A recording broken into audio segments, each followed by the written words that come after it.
ওল আর সয়াবিন দিয়ে তরকারি কমপ্লিট। সয়াবিন ওল দিয়ে সয়াবিনের তরকারি করব। ওলটাকে সিদ্ধ করে নিয়েছি, সয়াবিনটাকেও সিদ্ধ করে নিয়েছি। এখানে নিরামিষ করব। টমেটো নিয়েছি, কাঁচা লঙ্কা নিয়েছি, আদা নিয়েছি, দিয়ে এটাকে বেটে নিয়ে আসছি।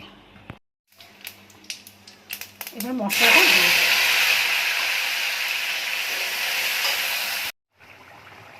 ধনে, জিরে, কাশ্মীরি লঙ্কা আর নুন দিয়ে দিচ্ছি।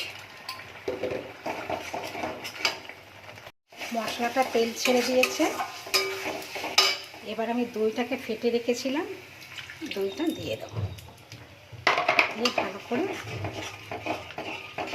নাড়ব। মশলা তেল ছেড়ে দিয়েছি, এবার সয়াবিনটা দিয়ে দেবো।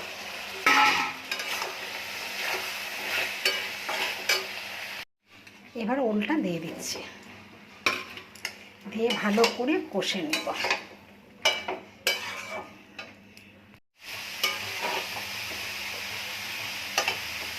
কষা হয়ে গেছে।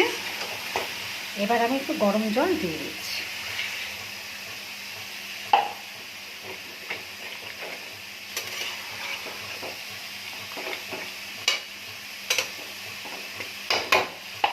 আর ঢাকা দিয়ে দেব।